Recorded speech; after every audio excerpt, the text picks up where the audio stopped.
Thank you. All right, it's time. It is 4:30. I'd like to open the Teaching and Learning Committee. Agenda review and disposition. The agenda is good as it's written. All right. Minutes from September 21st. Are there any corrections or changes to those minutes from committee members? Okay, hearing none, I'd like to, can I get a motion to approve the minutes from the 21st? Make a motion. Walter, second. Phil, thank you. All in favor? Aye. Aye. Oh, I see. So you're abstaining. Okay, thank you. Discussion items. Youth risk behavior survey to Neil Green. So many of you have met Neil Torino before, our school psychologist. She came to us last year and presented our new position, the school wellness coordinator, or the student assistance coordinator, and some of the social emotional goals that we're trying to attain school-wide. Neil has been involved with much of the youth risk behavior survey. It's the only survey that goes out. We partner with Katie up the road as well.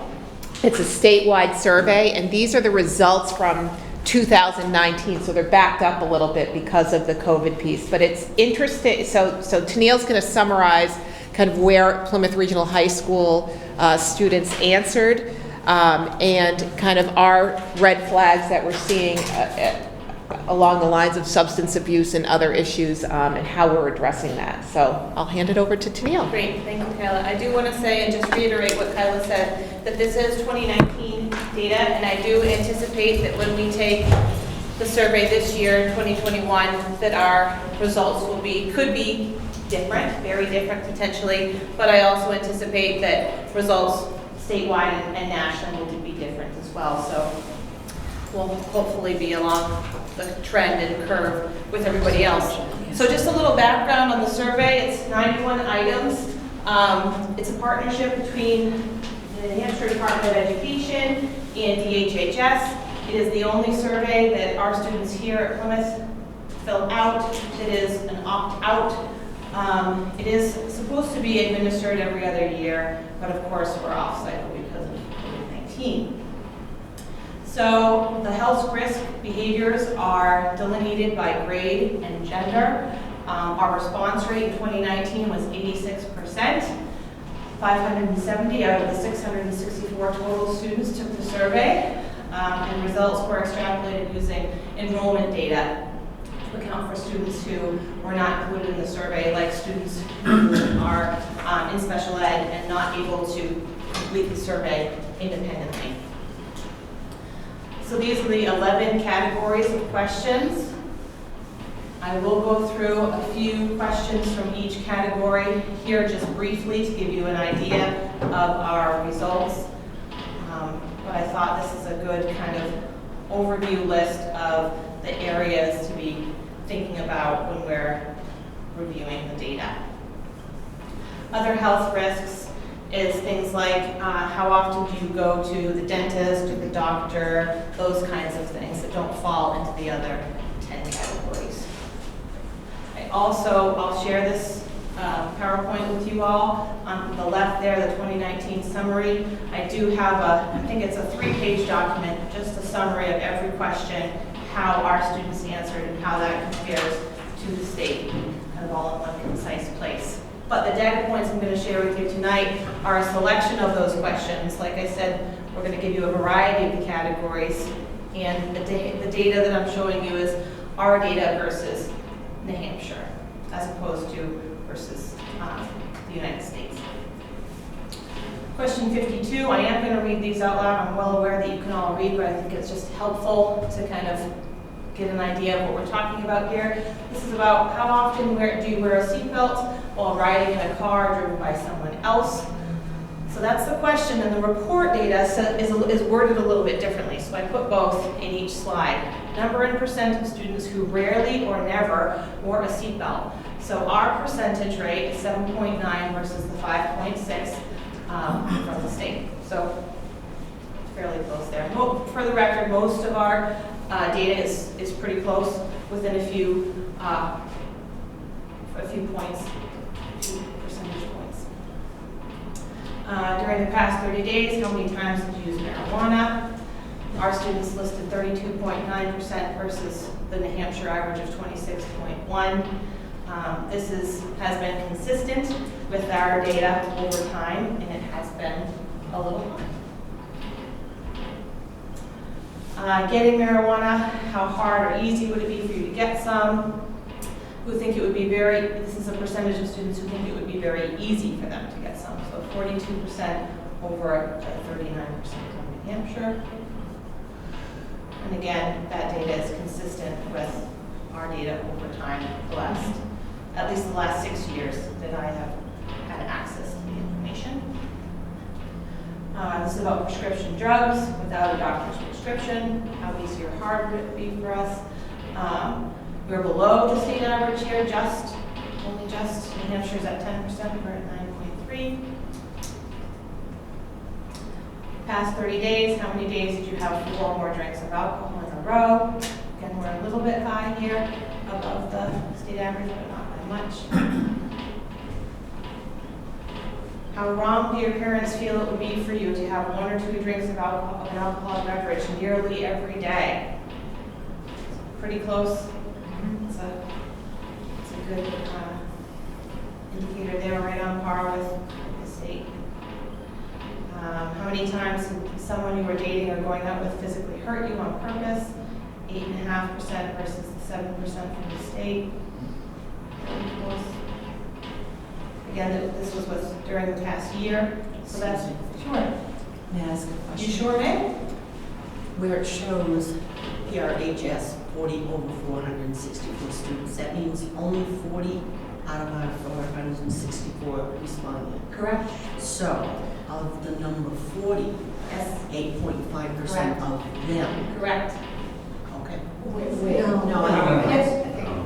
So the 40 is the number of students who said they had experienced this? Yes. Of the 464. That answered.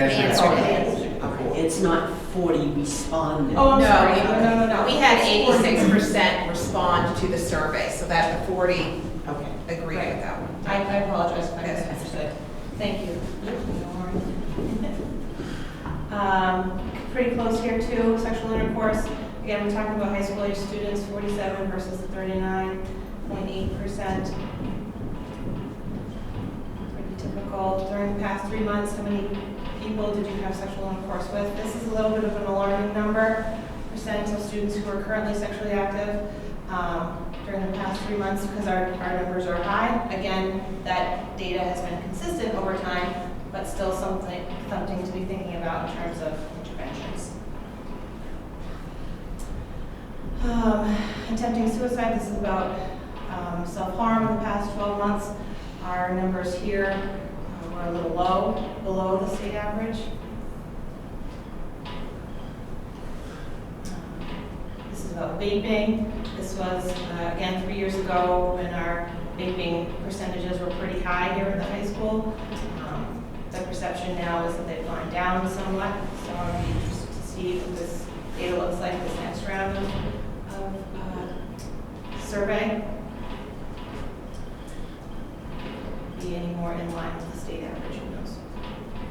Again, past 30 days, this is about driving in a car with someone who's been drinking. Our numbers are a little high, 17.5% versus the state average of 14.9%. Classroom teachers. So this is, again, a positive. There's all kinds of questions.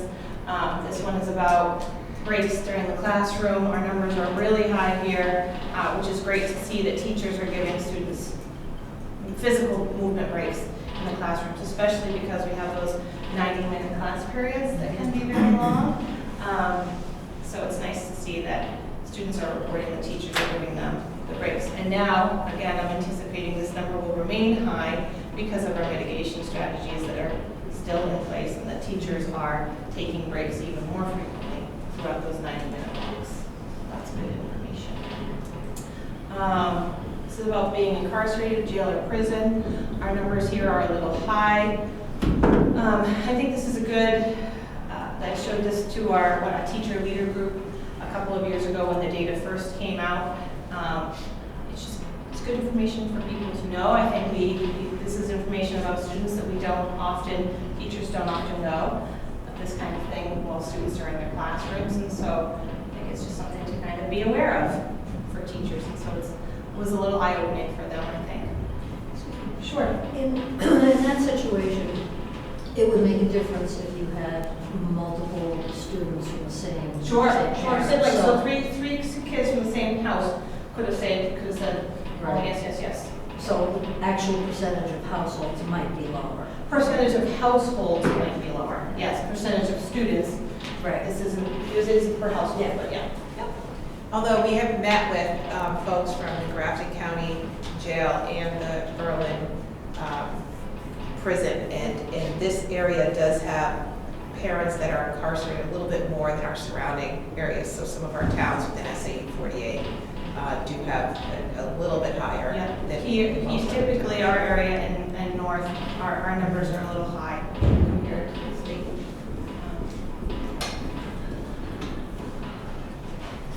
So again, those were just kind of a broad idea of the kinds of questions that are being asked, the kinds of interventions and prevention curriculum that we have at the high school are listed here. Project Success is around some mindfulness and it's about student self-worth and growth and self-reflection.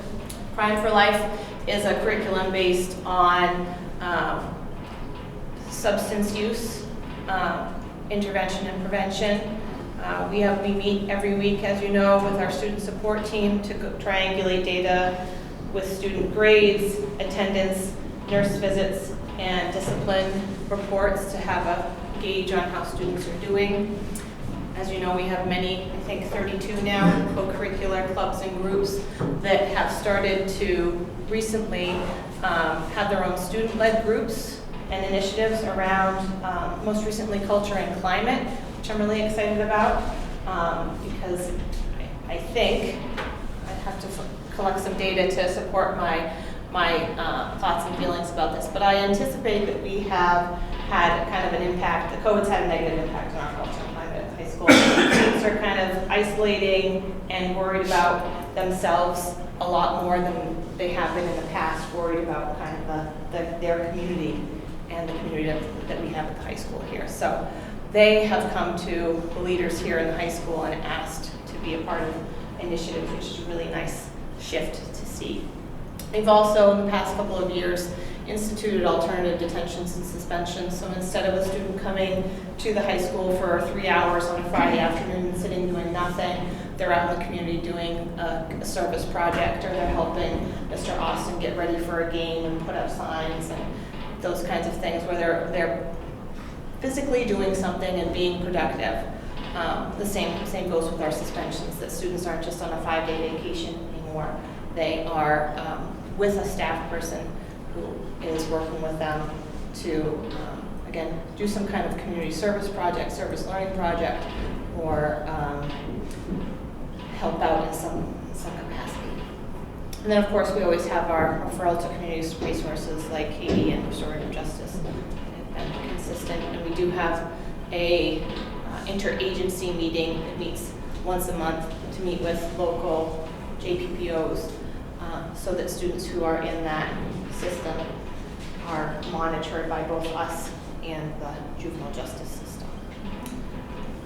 And on Monday, 25th, which is just this coming Monday, we will be administering the YRBS 2021. It'll be done not remotely, what's the word I'm trying? Digitally, thank you. Since students have their one-to-one devices, their Chromebooks, we'll have them do it all on their Chromebooks, and that data goes right to the state. And hopefully, I don't know what the lag will be on getting it back. Hopefully not more than 6 or 8 months. Hopefully we'll get it back before then. But that data is coming right up, so I'm excited to see what information we get back from that. That's it. Any questions?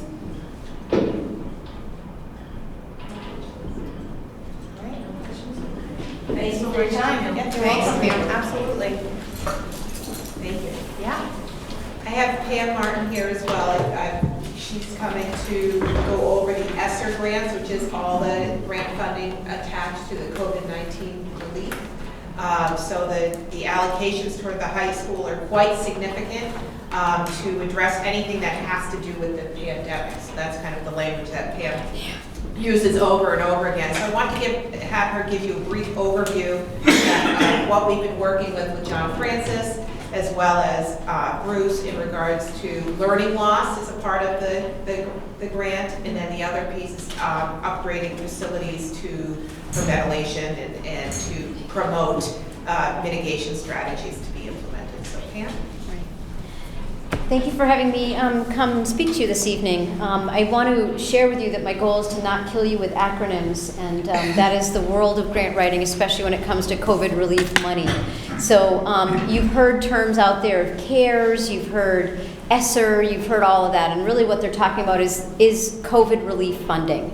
And it really has come in 3 buckets, if you will, or 3 types of funding. The initial relief came out right after the pandemic, and that was our Esser 1, or our CARES money. And that's where a lot of schools initially purchased a lot of protective equipment, a lot of masks. They maybe did signs. They did a lot of things to really gear up in response specifically to COVID. And that money has pretty much come and gone. It was spent very quickly, and it was meant to in response to the pandemic. The next wave of funding that came out, or the second bucket, would have been your Esser 2 money.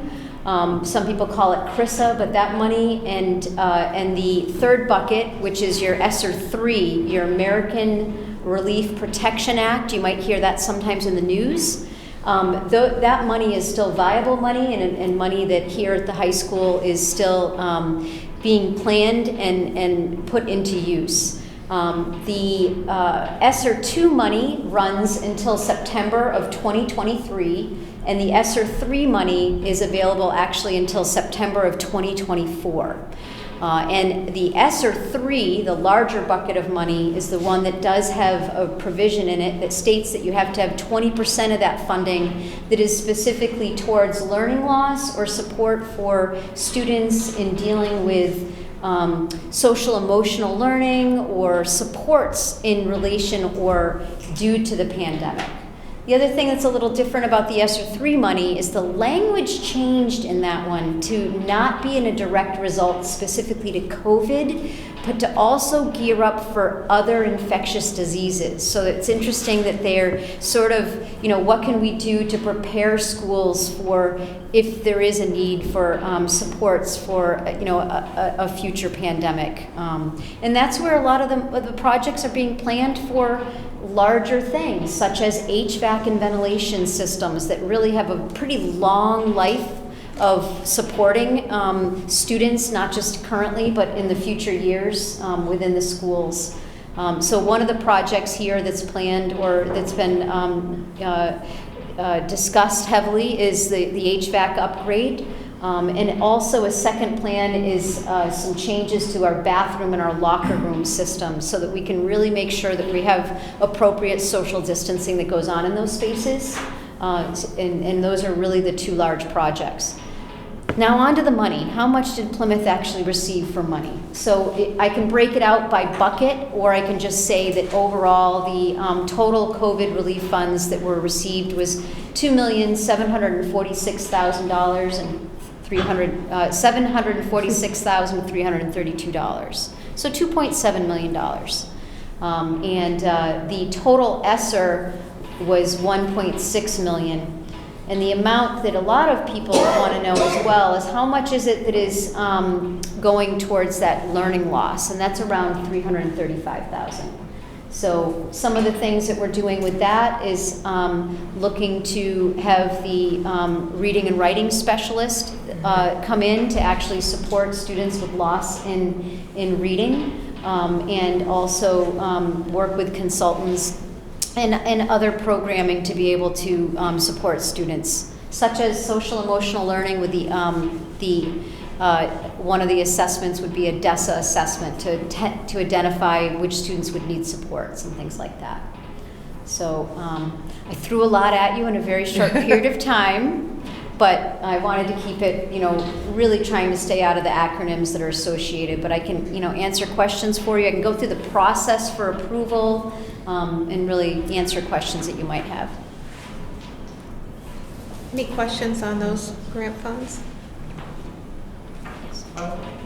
On the part 3, if I remember correctly, you said that there is 20% reserved for specific use. Yes. But then within part 3, there is also funding for future possible pandemics or viruses. Do they have a percentage allocated to that that has to remain in place for use forward, ongoing? They have the 80%, so the only provision on that was that 20% of it had to be for learning loss. And then the additional 80%, which has to still be spent by September of 2024, is for supporting this pandemic, but it changed the language so that if in another year or two we're past COVID and we still haven't spent the funds, how can we be supporting infrastructure and things in place that if we did have another disease similar to COVID, that we're still supporting those efforts? Yeah, that's why one of the key things that a lot of districts are using that money on are HVAC systems. Another one is windows for additional, upgrading windows for additional ventilation and outside air exchange. Yeah. Yeah. Any other questions? Okay, thanks so much. All right, thank you. All right. And other business? I don't have any other business. All right. We do have a non-public? I do have a quick non-public before we move into the next meeting. Yep, under Okay, for so- personnel. So we need to then go ahead into non-public now. Do I hear a motion to? Thank you. Thank you. Yes. Okay. If you want to call the meeting of the Operations Committee to order at 4:58. Agenda review and disposition. don't have anything to add or take We are away. going to strike item number 4. We have no non-public. I'll strike that right now. Minutes of September 21st, 2021. Do I have a motion to accept those minutes as presented? By Paul, do I have a second? Second. Any other discussion? All those in favor, please say aye. Aye. Any opposed, say nay. Do we have any abstentions? Yeah. Thank you, Peter. Discussion items, facilities update for Esser Grants. So I have John Francis circling back with us. A lot of work has been done over the summer, a lot of funds that we've put into new projects, and I think you'll see the timing of those projects have been pushed back a little bit. Some were done, but John has the updated, just given the supply and demand, it's affecting everywhere, including the high school. So I'm going to hand it over to you, John. Okay. So I'm just going to run down quite a few of the items that we cut loose late last spring for summer work. And I'm just going to label some of them are done, and some of them are going to be in process, and some of them are in process and design. The sewer line in the north wing, that's completed. The conversion for the park and rec conversion to propane, that is completed. Security cameras will be completed probably first of the week. We'll be wrapping that up. Elevator repairs, there's an 8-month lead time on a lot of the stuff, so we're still in process with the elevator. That'll probably be, we'll start that probably in this June. So we're looking to do 2 of the cars for renovation. Paving, I think everybody's well aware of the paving that was done, and that's complete. Window siding and trim at the SAU office, I think everybody's aware that one's complete. Carpeting and flooring that we had talked about, those are complete.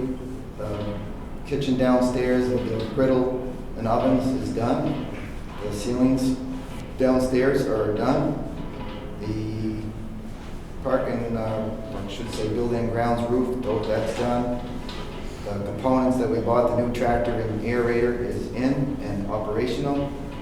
The tracks that we ordered for the gator are in. The tennis courts, basketball courts, fencing has been repaired. And the surfaces have been resurfaced. North wing gate, that's complete. Scoreboard, it's here and ready, but I'm not installing until after the season. I'll get blamed for a loss or whatever, so I'm staying away from that. I'm not gonna jinx them. Theater Art Lights is still in process. I think that's one of the ones that is a material issue. But it's coming along, it's just we're not done yet. Bathroom, locker room renovations, that is in design right now, and the drawings will be probably more complete for maybe review in the next meeting. I have reviewed them with Kyler and Bruce, and that's pretty much changing our locker rooms around and our bathrooms around to more single type style of use. So, sonic wall, put a new sonic wall in, that's done. Outdoor decorative trash cans, they should be here at the end of the week. And the other stuff isn't just incidental stuff. Dishwasher, that one's in. And the other stuff is just furniture. And the other big one is the AP conversion. That one, just a few more components left. One for the football tower and one exterior, and we're done. So, but the main body of the school is up and operational. So that was it. Any questions for John on the projects going on? There was a lot done this summer. It looks great. So the biggest piece with the bathrooms and the locker rooms, really that was fitting into the pandemic piece as well, to address some behaviors and just more privacy for kids in the locker rooms and in the bathrooms. So we're in that design, and we'll also be in HVAC design for several components that we want to replace there. So it'll be more of a stay tuned. So we'll be using a lot of the Esser money will be focused on those components. So. Yep. All right, good. Now, the committee have questions? If not, I'll go to Phil. Go ahead, Phil. Did everything come in under budget? How's that looking? No, yeah. Either on or under. Okay, good. Nice job. Yep. Yep. All right, seeing no others, thank you, John. All right. Next item is the financial report. Does everybody have a copy? I gave out the financial reports the last time, but I have extras in case you were not here or you just didn't need one. Need one?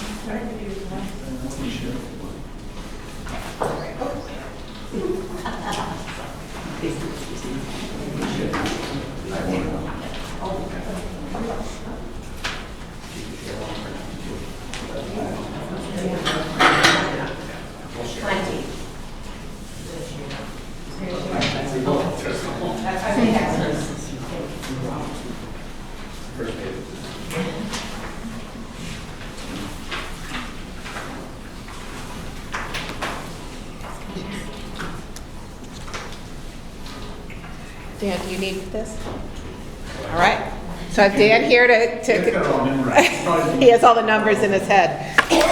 So Dan's just going to review where you ended up financially and just some other tidbits of information that he has as well. Sure. Thank you. I'm going to try and keep it at a fairly high level, but if anyone has any questions, please, of course. So the year ended, speaking of the general funds specifically, the year ended with a unreserved fund balance as projected of $292,724. You'll see this on the first page of your report after the title page. That is after you were able to retain $260,136 for future use. That is money that could be committed to as a revenue for the next budget cycle, or if unanticipated expenditures come up this year, it could be used for that purpose as well. It could also be retained in future years. Assessments for last year, the net assessment to the town was down about $260,000. The largest contribution to that was the fund reserve balance from the prior year. Your food service programs ran under budget. All districts, we felt this year surpassed the performance from a financial perspective due to the ability to claim all meals for all kids with the COVID relief programs that the Bureau of Nutrition Programs has offered. which we've also rolled into this year. You may be aware that this year, for all the schools in our area, and even families that don't have kids in the schools, if they want to participate and pick up meals, 5 breakfasts and 5 lunches per week per child, 18 and under, is available. So that's something we've made available to all that are interested. Just doing a little bit of looking ahead into the next, we've entered tax rate setting season for the current year, for the current budget and the fall tax rates. It looks like between the combination of town valuations increasing and the local assessment going down due to increased adequacy aid, all tax rates are coming in about 20 cents less, and in some cases a little bit more, than was projected last spring during the budget season. The single biggest contribution to that would be that adequacy aid is up $170,000. Excuse me, the net assessment is down $170,000. Adequacy is up $240,000 due to changes in the state budget that took effect July 1. You may hear in the news about special meetings. We've taken a number of phone calls about this. There was a provision in the law that school districts that wanted to go to court, get a special meeting, and increase their appropriation or spending authority to spend this increased adequacy aid. That was an opportunity. The other opportunity was let it lie and go with your approved budget and just use that increased adequacy aid to reduce local taxation, which is the path we took. So I think we're in good shape moving forward. As we know from all the work John's done, we're thrilled at the SAU with the quality of our building and the working environment we have. Not that we weren't happy before, but it's just been a great addition. It's been a great enhancement. And I can tell you morale in the business office is very high. So any other questions? I'd be happy to answer. Any questions at all for Dan? Seeing none, thank you so much, Dan. Thank you, Dan. Have a good evening. I don't think we can stretch a lot of time here. No, everything else. So unfortunately, Gives me time to go get the I'm principal. not aware of any other business No. for today, so can I entertain a motion to adjourn this subcommittee? I'll make a motion. Thank you. Do I have a second? Second. All those in favor on the committee, say aye. Aye. Okay, being 5:30, Tuesday, October 19th, we're going to open our school board meeting for discussion of COVID update. Kyla. So I asked Lisa if we can call a full board meeting given the current COVID situation at the high school. I think Lisa was going to first review some correspondence that she received via email before I kind of go over what's gone on in the past couple of weeks and what the board may want to consider discussing. Okay, so I've printed these emails. There are a couple in there that aren't addressed to the full board, but most of them are addressed to the full board, so I'll circulate those. People can go through them as we receive your information. Okay. All right, so I'm going to start talking. Stop me if I'm going too fast. But since our last meeting, we had an identified cluster of students related to a sports team, and numbers went up fairly quickly since our last board meeting. I think at that board meeting, we had a number of cases, but none that were connected to a cluster. I think it was the following day. We had a number of students. Total related to the cluster, we had 11 students identified and connected to that cluster.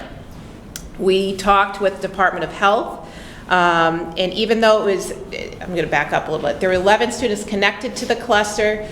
Several of them were from the sports team, several of them were household contacts or siblings related to the other person that was positive.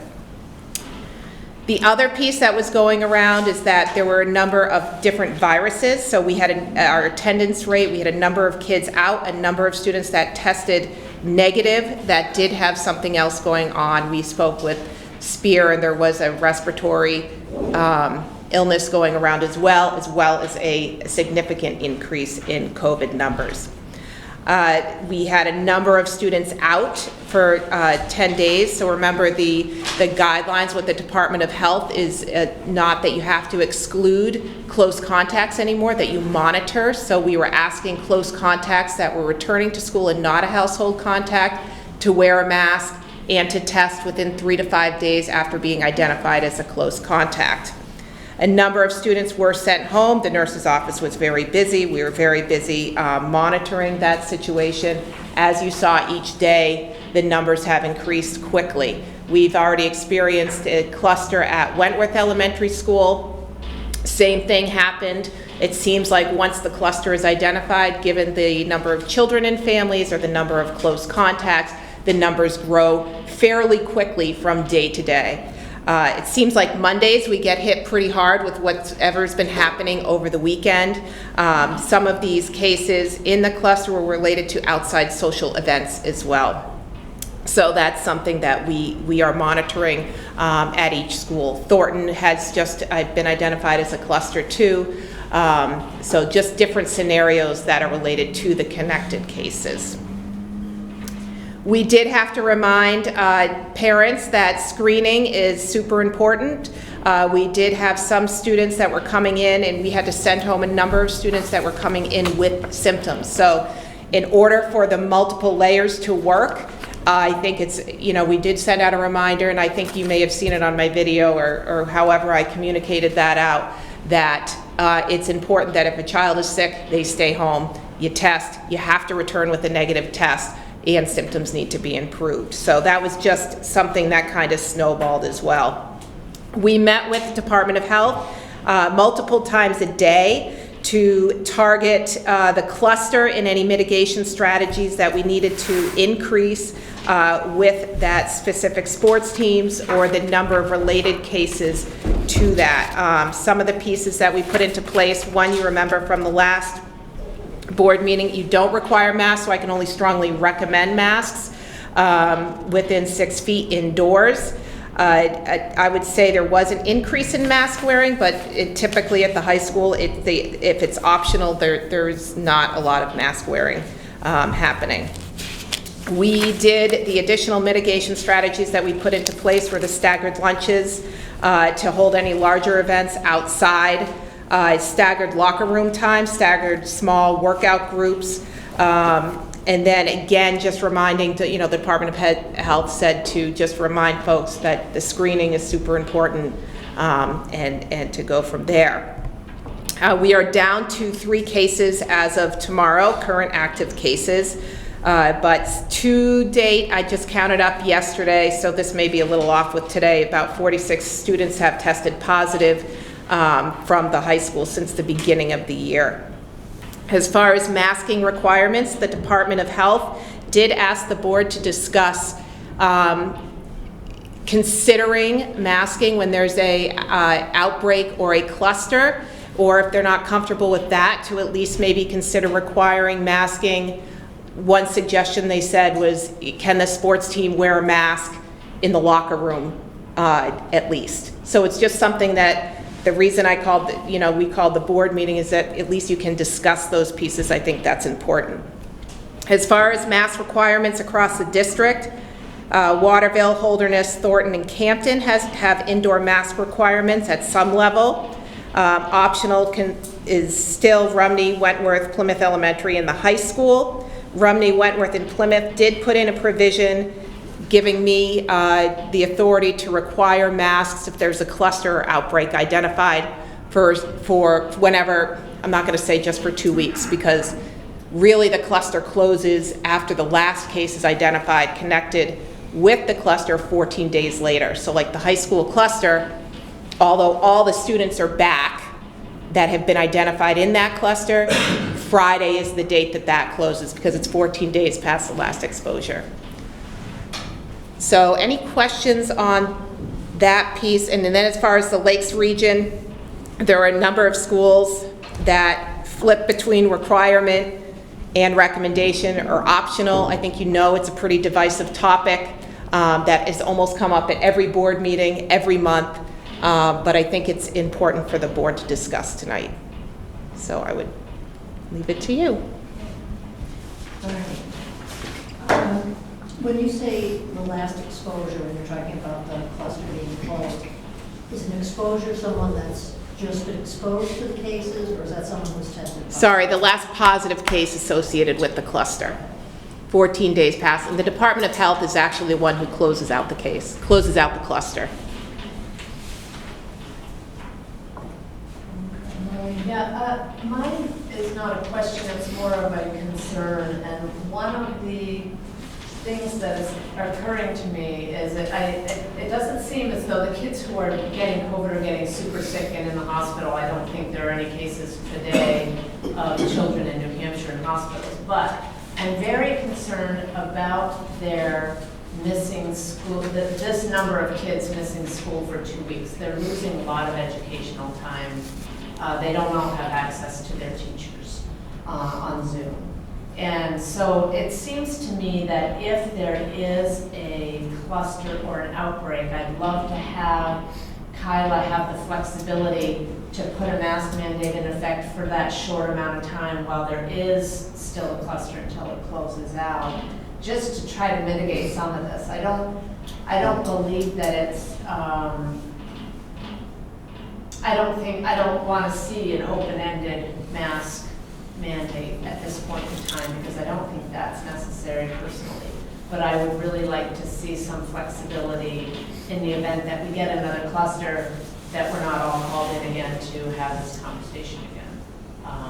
But I'd love to have a conversation tonight.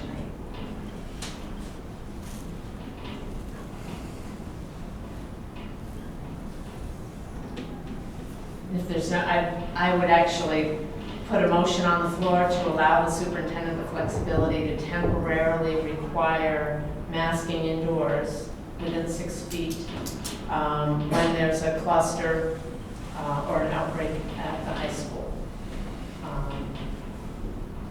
That's a motion. Okay, motion. All right, second by Second. Bill. Okay. Discussion on the motion? Yes, Tim. What's the Department of Health recommending Kyla right now? Because we've had this discussion with them, right?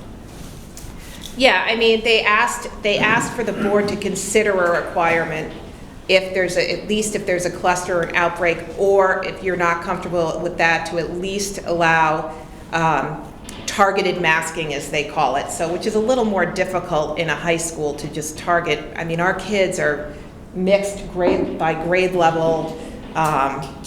They're not in like a self-contained 4th grade classroom all day, so it's not like I can just say, okay, the 4th grade has to mask. That's a little tougher to implement.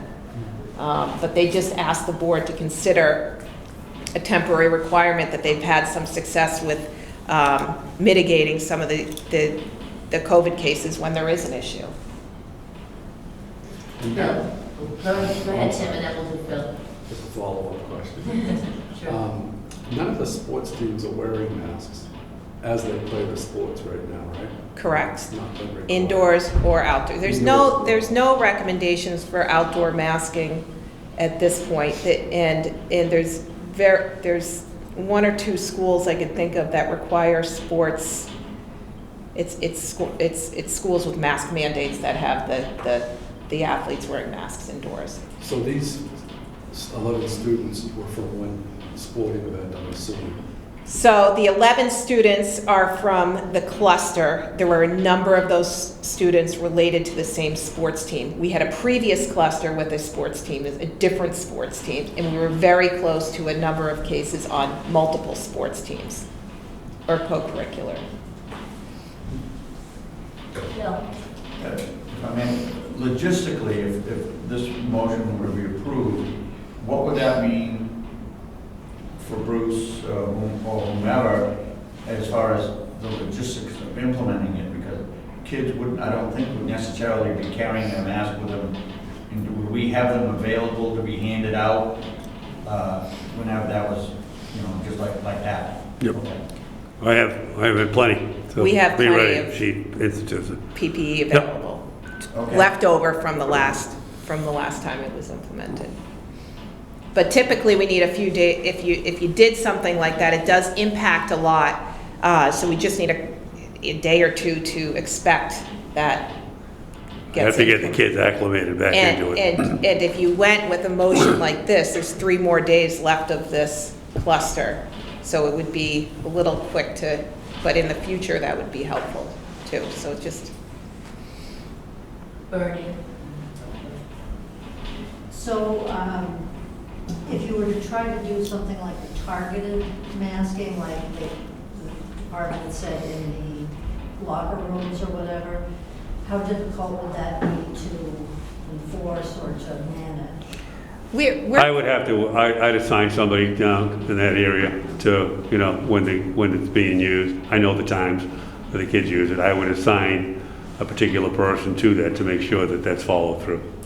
And you To could do just have it. signs on the outside? I'd have signs, yeah. Well, and it's with specific teams too, Right. so they may just say, you know, if it's a specific team, the coach, it's just required in that area, which is what they, And we're at the end of our tail of the fall season, so there's only one sport really still remaining, too. We'd be going into the winter sports, and that's a lot easier to control, because I don't have as many sports, and they're really locker room specific, and they're easier to control. And would that, like, trying to implement something like that, would that be covered with the motion that Maureen has on the table? We won't do that? Maureen's motion is a little more blanketed, so once three identified cases that are connected, so we've had to do it in a few of the elementary schools, it's easier to implement, and if you went with that motion, I would recommend the whole school instead of just a certain grade level or something, because it's too hard. Like, it's different here because kids are all over the place. So it would be, we would go to a mask mandate indoors within 6 feet. So some of our classrooms at the high school, you do have to remember, they're not distanced at 6 feet. So they would be in masks for the duration of the class. Now, if the desks are 6 feet apart, they would be able to take their mask off. But if they were in labs or working in groups, they would have to have a mask on. But lunches, they obviously would take the mask off as well. What is DHHS saying right now about the distancing? Is it 3 feet or 6 feet? It's 6. It is 6 feet. Mhm.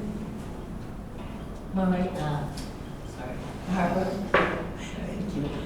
My question actually was answered within the last Okay. discussion, but if I wanted, I'd like to note it. I was going to ask for clarification, which you have, that a cluster is 3 or more. Right. We are addressing here the cluster of 11, which is significantly different. So It's all part of the same cluster, connected. But when we have a true cluster, 3 is defined as a cluster. So Right. we would be applying, Maureen, as you said. Correct. To at least 3. Yes. I would like to make a motion to amend Maureen's motion to include an effective date starting 10/24, so that gives time, if this motion does get approved, we have a couple days. It expires on 10/23, or 10/22, you said, right? The, what's The today? current one, whatever day, it's Friday. What's Friday? Friday is the 22nd. The current The cluster. current cluster. So it's the And then next have, cluster. if this is agreed upon, make it effective that Saturday. So we clear this cluster, that gives you guys time to get the PPE supplies and things ready if this motion passes. So if there isn't a cluster, say, identified on Monday, then that would be implemented. And that gives communication time as well. So that's my amendment that I'd like to propose. All right, so we would need someone to second the amendment. Okay. Okay, discussion on the amendment to the, yes, Paul. Sorry. You're gonna make somebody that's vaccinated wear a mask also? So we can't, in the state of New Hampshire, we can't ask vaccination status, so we can't create policies that differentiate vaccinated versus unvaccinated. What if they tell you they're vaccinated? I don't think, we have been advised strongly not to have policies that include vaccination status. And from what I understand, there are kids who have been vaccinated who are going home because they're testing positive. So, and to me, like I said, I'm not concerned about them getting real sick because they've been vaccinated, but that they're missing school.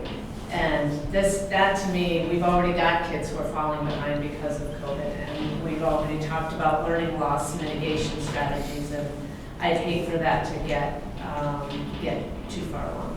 It's October already.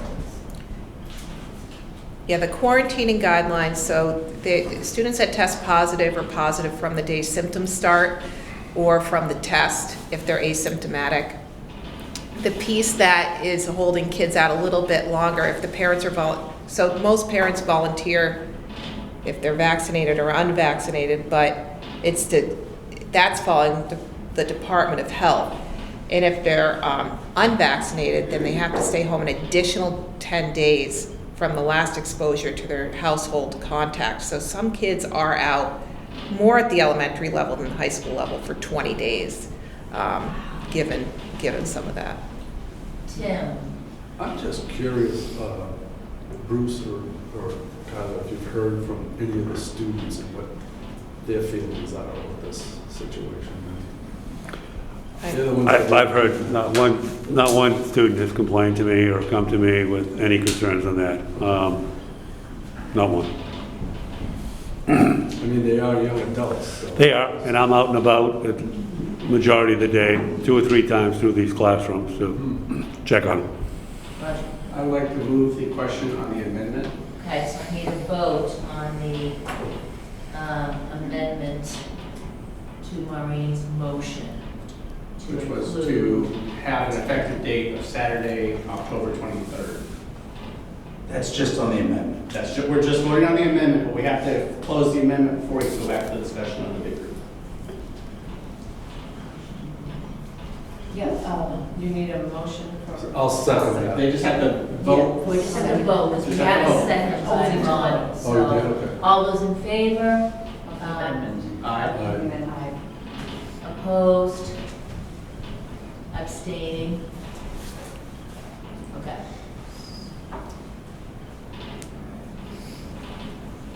Okay. All right, so back to the motion on the floor. That was made by Maureen, seconded by Phil. By Phil, sorry, by Phil. Okay. Are we ready to move, Tim? Question? I'm just questioning, are we advocating our responsibility over to Kyla and putting her in a difficult situation? Why couldn't we be contacted and do the same thing? I hesitate to put the superintendent in that situation in these times, what's happening in the society. It's our responsibility to step up to the plate and swing the bat, but maybe I'm the only one that feels that way. Phil? If I may, I guess you would say as a point of order, the only way we could do that would be to convene another meeting. It's illegal to vote in an unposted setting. And in other words, if you're saying... Oh, I realize that. Yeah, you post it. I don't know if you can do that unless you can let people know what's going on. 24 hours. The discussion. Oh, she can call an emergency meeting in 24 hours. That's fine. That's fine, but to do anything other than that, I'd be a lot uncomfortable. I'm only one person, but... Okay. Sam? Yeah, well, I understand the point, and I actually agree. It's a philosophical issue, right? You're asking, are we advocating or punting to Kyla and saying we don't want to deal with it anymore, as opposed to, I think what you're saying is, these situations need to be monitored and things get dramatically worse or worse or worse. You can make the call at that time. Right. Is that what you're saying? That's what I'm saying. Yeah, I think that's a valid concern. I think that's a valid And concern. we have the capability of doing it. I mean, we called this meeting at the last minute. And can I follow up on a point that you've been bringing? I'm not exactly sure what you mean in terms of staying out of school. I mean, families make decisions all the time, right? So parents make decisions for their children. I make decisions for my children. You do. So everyone in this room has either had COVID or has had the opportunity to get a vaccine or has been vaccinated, correct? Right? So we all make choices in life, and choices involve risks. So if people make decisions that they think are in the best interest of their children not to get them vaccinated, there's risk associated with that. Is it this board's responsibility to say, well, that concern of that student being out 20 days is something to then implement something on every other child? That's the question, right? Well, I think everybody's at risk because we know that there are students who have been testing positive even though they were vaccinated. So we're not just talking about one population who has chosen to not get vaccinated. We're talking about the entire population. And I, for one, don't want to take the risk of my kid being at home for 2 or 3 weeks and missing the instruction that I think is really necessary. And I know that's happening with all these kids. Now, to address Tim's concern about Kyla, punting to Kyla, we do that all the time on this board. We say, you know what, we don't want to micromanage the administration.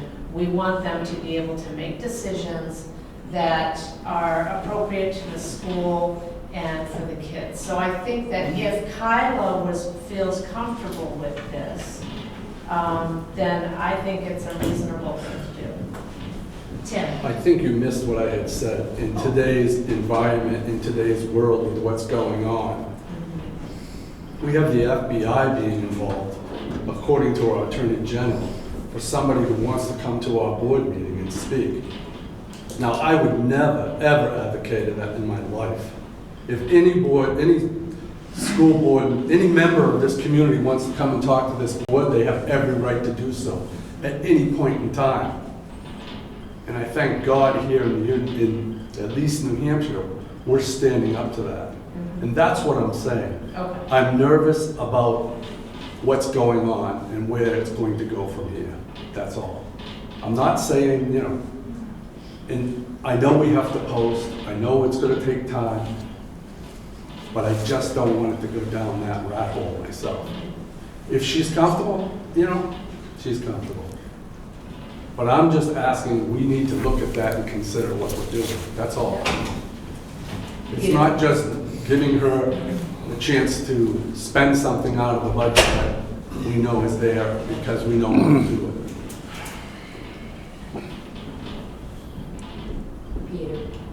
I myself don't have a problem with giving her specific parameters. If there's a cluster, we mask up. I don't have a problem with that.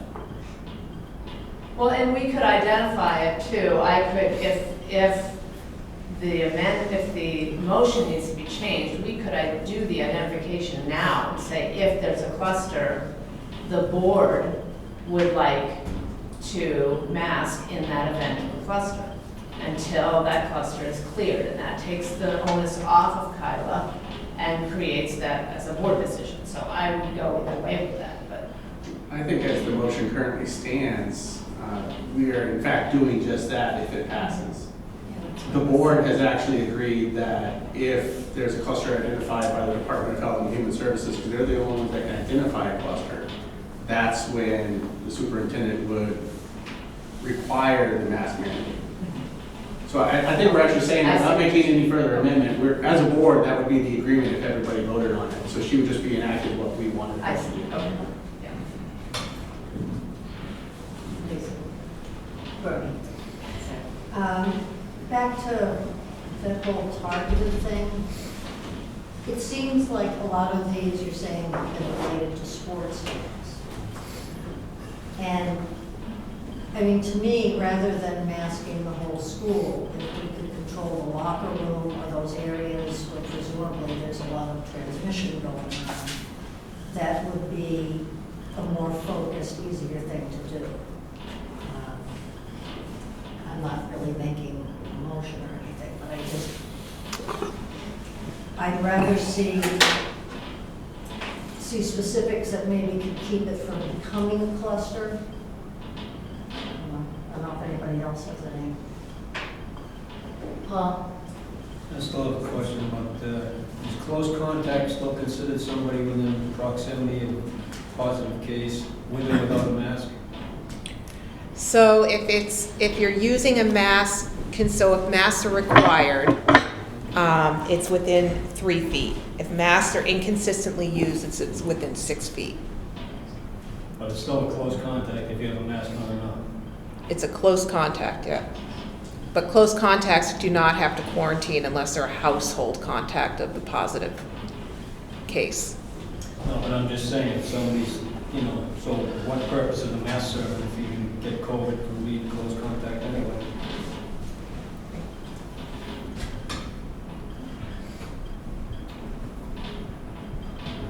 Christie? I guess I just want to say that I'm in support of a mask mandate of some kind. It works at the school I work at. We had one and we had 2 cases. It's a different school, so different setup, but they definitely work. So I would like us as a board to do something. We have to respond in some way. So I support what you're saying, and it makes sense. We don't want kids to lose more time than they've already lost over the past 2 years. I understand the environment we're in right now, but for us to sit back and just let it all play out, I don't think is the choice that we want to make, and I don't think it's always in the best interest of the kids. We know those teenage brains. They aren't fully developed. They're young adults, but we have to help them with certain things, right? Like we tell them to wear shin guards and helmets, and we do certain things to help mitigate. So by giving Kyla or whatever we decide to do, I think we're really protecting all of our students. And yeah, it might not have to be for the full year. It might have to be for 2 weeks, that's it. But they're so used to it. When you still go out places, you still have to put on a mask in certain places. Like, I think, you know, we as adults make more of it sometimes than they do. I mean, no one likes wearing a mask. I don't like wearing a mask, but it does work.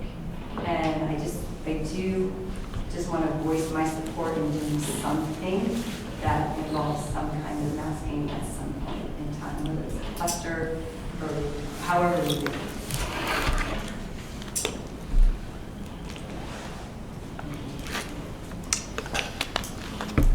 Okay.